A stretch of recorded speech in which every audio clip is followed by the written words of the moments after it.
तो अचानक से वो नालंदा यूनिवर्सिटी पे हमला बोल देते हैं और बहुत ही दुखद ये घटना रही। जिंदा जला दिया गया, उनको मार दिया गया।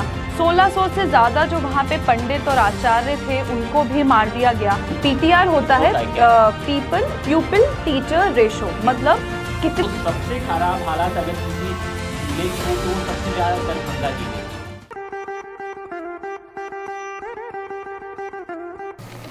दिनकर की कविता का यहीं से सार है, चाणक्य की नीति का यहीं से विस्तार है।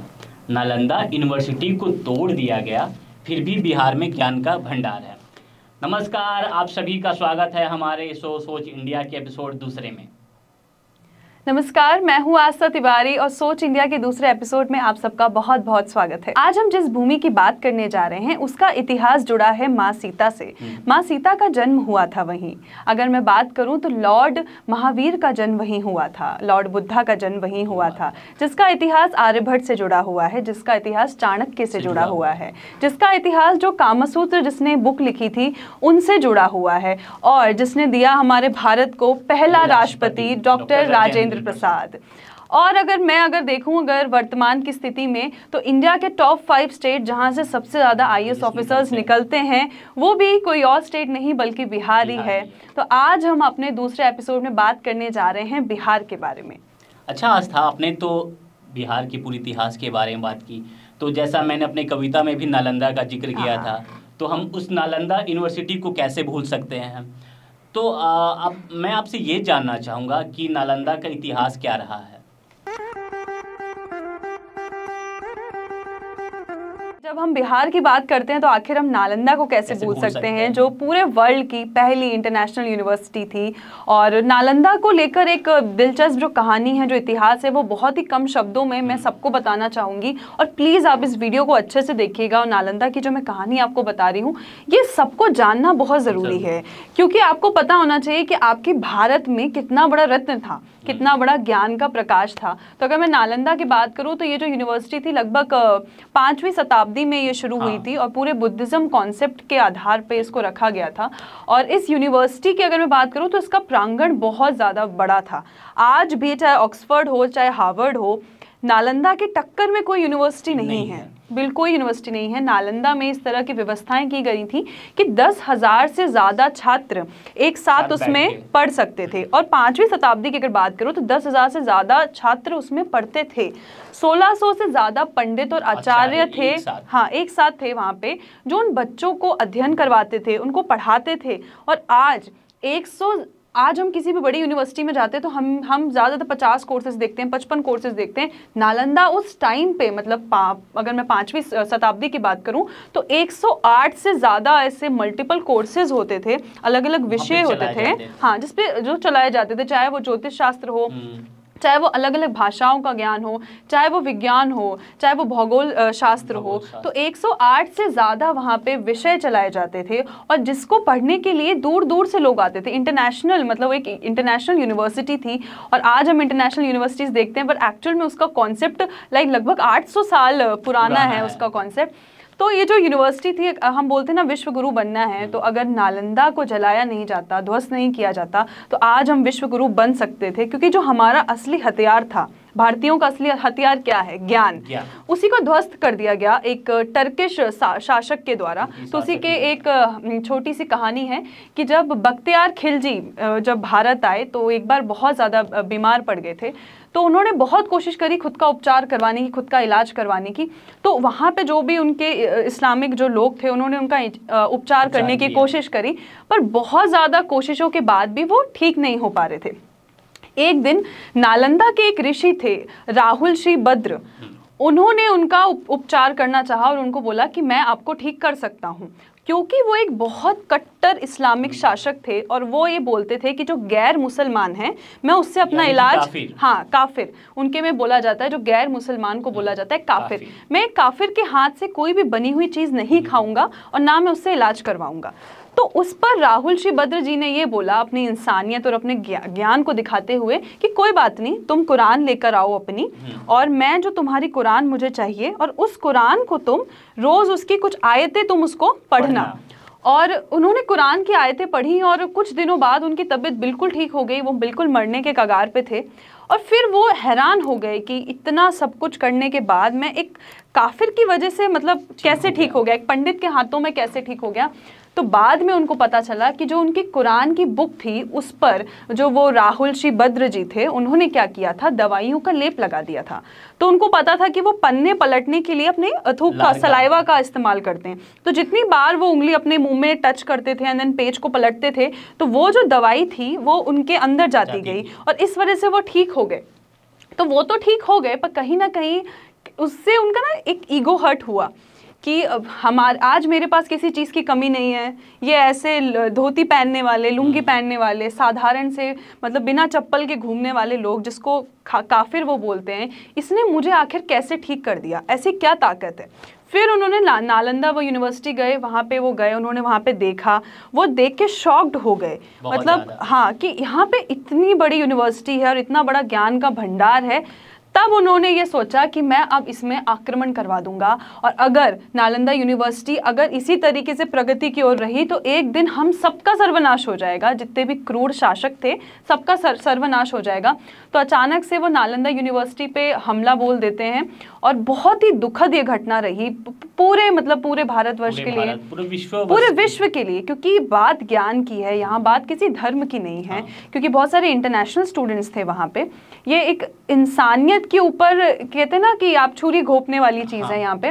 तो वहाँ पे जब उन्होंने आक्रमण किया तो 10,000 से ज़्यादा स्टूडेंट्स को वहाँ पे जिंदा जला दिया गया, उनको मार दिया गया। 1600 से ज़्यादा जो वहाँ पे पंडित और आचार्य थे उनको भी मार दिया गया। यहाँ तक वो सीमित नहीं रहे, उनको लगा कि इसकी जो लाइब्रेरी, देखो नालंदा की 3 बेसिक लाइब्रेरीज थी और 9 मंजिल ऊंची लाइब्रेरीज थी और उस टाइम पे कागज नहीं हुआ करते थे, पत्र पे लिखे जाते। सही बोला आपने, ताम पत्र पर वो अपने जो भी उनके जो ज्ञान से रिलेटेड जो भी चीजें होती थी वो सारी चीजें ताम पत्र पे वो लिखते थे। तो उन्होंने क्या किया, वो जो 9 मंजिल की लाइब्रेरी थी उसको जला दिया और उसका धुआं इतना भयंकर था क्योंकि उसमें बहुत सारी किताबें थी। 6 महीने तक, आप विश्वास नहीं मानोगे कि 6 महीने तक वो पूरी लाइब्रेरी जलती रही। और 6 महीने बाद जब वो लाइब्रेरी का सारी बुक्स जल गई, सब कुछ खत्म हो गया, तो धीरे धीरे क्या हुआ, धूल मिट्टी लगी और सदियों तक ऐसा चलता रहा। तो नालंदा यूनिवर्सिटी जो ज्ञान का सागर था, सिर्फ भारत के लिए नहीं पूरे विश्व के लिए ज्ञान का जो एक केंद्र था, जो एक रहस्यमयी जगह थी, वो पूरी तरीके से धूल मिट्टी के नीचे दब गई।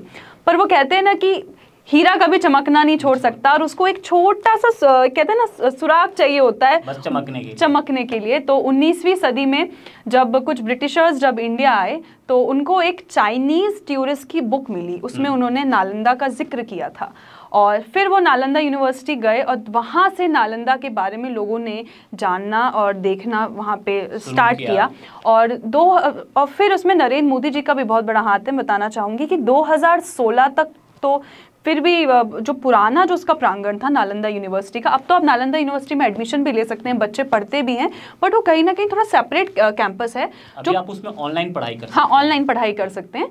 और पर जो उसका पुराना वाला जो मेन नालंदा यूनिवर्सिटी थी जिसकी जो खुदाई थी वो चल रही थी, वो बंद हो चुकी थी। 2016 में नरेंद्र मोदी ने आते ही वो दोबारा से स्टार्ट किया। और अगर मैं आज की बात करूँ तो आज नालंदा यूनेस्को के अंदर आता है, यूनेस्को की वर्ल्ड हेरिटेज साइट के अंदर आता है, विश्व धरोहर में। तो अमन, मैं आपसे ये जानना चाहूँगी कि जैसा कि अभी मैंने नालंदा के इतिहास के बारे में बताया कि बिहार जैसा राज्य जिसका इतिहास विश्व की सबसे बड़ी पहली इंटरनेशनल यूनिवर्सिटी से जुड़ा हुआ है, पर अगर आज हम बिहार की हालत को देखें तो वो हर इंडेक्स में, हर रैंकिंग में सबसे निचले पायदान पे होता है, चाहे वो एजुकेशन की बात हो, लिटरेसी की बात हो, या चाहे वो एम्प्लॉयमेंट की बात हो। तो मैं आपसे जानना चाहूँगी कि मतलब क्या ये सच में ज़मीनी हकीकत है और हमारे जो आंकड़े हैं वो क्या कहते हैं? सबसे पहले तो मैं दर्शकों को ये बताना चाहूँगा कि हम आज़ादी के बाद से बात करते हैं आंकड़ों की, तो 1951 से लेके अभी तक हम बात कर ले तो सबसे ज़्यादा लिटरेसी रेट जो है भारत में सबसे कम हमारा है, ठीक है। और यहाँ पे 52% से ज़्यादा यहाँ पे बिहार में गरीबी भी है। अगर हम बात करें नालंदा की, सबसे पहले नालंदा से पहले हम बिहार की बात करते हैं। बिहार का लिटरेसी रेट जो है 62% के करीब है, जो कि सबसे कम है पूरे भारत में सबसे कम है। और हम बात करें कि बिहार में सबसे ज़्यादा लिटरेसी रेट किसका है, तो वो है रोहतास जिले का, ठीक है, जो कि 73 पॉइंट कुछ है। और हम बात करें नालंदा जिले की, तो नालंदा जिले का 64 यानी कि 64% है। मतलब ये कितनी दुखद बात है कि खुद नालंदा का लिटरेसी रेट है 64 है। हाँ 64 है, जबकि इतिहास में विश्व को ज्ञान देने वाला आज खुद ही ज्ञान के लिए जूझ रहा है। सही बात है। अब उसके बारे में हम बात करें कि बिहार में बहुत सारे ये सरकारी स्कूल हैं, बहुत सारे आंकड़े हमारे पास मौजूद हैं, पीटीआर के हैं, इंडियन एक्सप्रेस के हैं, जागरण के हैं, तो हम उस पर एक एक करते बात करेंगे। आप अगर पीटीआर के आंकड़ों की मान लो तो कम से कम पहले मैं चाहूंगी कि आप हमें दर्शकों को बता दूं मैं कि पीटीआर होता है प्यूपिल टीचर रेशो, मतलब कितने बच्चों में एक टीचर होना चाहिए, जिसका औसत अगर हम भारत का देखें तो वो 26 है। मतलब 26 बच्चों में एक टीचर होना चाहिए। और सीबीएसई के अकॉर्डिंग 30 से ज्यादा नहीं होना चाहिए। मतलब 30 बच्चों में एटलीस्ट एक टीचर तो होना ही होना चाहिए। पर बिहार के मैं आंकड़े आपसे जानना चाहूंगी कि पीटीआर रेशो क्या है। बिहार का पीटीआर रेशियो बहुत ही गंदा है। मैं आपको बताना चाहूँगा 38 लड़कों पे सिर्फ एक टीचर है, जो कि भारत में सबसे हाँ। अब मैं यहाँ की जिलों के बारे में एक बात करूंगा, तो सबसे खराब हालात अगर किसी जिले के हैं तो वो सबसे ज्यादा दरभंगा जिले की हैं। दरभंगा जिलों में 367 बच्चों पे मात्र एक अध्यापक हैं, जो कि बहुत ही बुरा एक कंडीशन है बिहार का। इस कारण हम कहीं ना कहीं हम विश्वगुरु के और अग्रसर नहीं बन पा रहे हैं। अगर आज हमें विश्वगुरु बनना है तो सबसे पहले बिहार का जो हमारा नालंदा इतिहास रहा है उसे हमें कहीं ना कहीं दोहराना पड़ेगा। अगर उसके बाद हम बात करते हैं गोपालगंज, तो गोपालगंज का 116 लड़कों पे मात्र एक टीचर है। तो ये बहुत ही एक शर्मनाक बोला जाए तो शर्मनाक एक रिकॉर्ड है अपने आप में। और मैं ये जानना चाहूंगी कि ये रिकॉर्ड जो आप बता रहे हैं, ये रिकॉर्ड कहाँ की, मिनिस्ट्री ऑफ एजुकेशन का? मिनिस्ट्री ऑफ एजुकेशन की एक रिपोर्ट है। अगर हम नालंदा की बात करें तो 56 लड़कों पे मात्र एक टीचर है, जो कि हमने आपको पहले ही बताया है, अभी ये बताया कि नालंदा का इतिहास क्या रहा है। विश्व को ज्ञान देने वाला नालंदा आज खुद एक टीचर के लिए तरस रहा है। और नालंदा ही नहीं बल्कि पूरा बिहार ही तरस रहा है। अगर हम बात करें सीबीएसई की, तो सीबीएसई का ही मैंने बोला था। पॉज। ठीक है बस रुक जाओ, बस थोड़ा सा, फिर उसके बाद इंडियन एक्सप्रेस का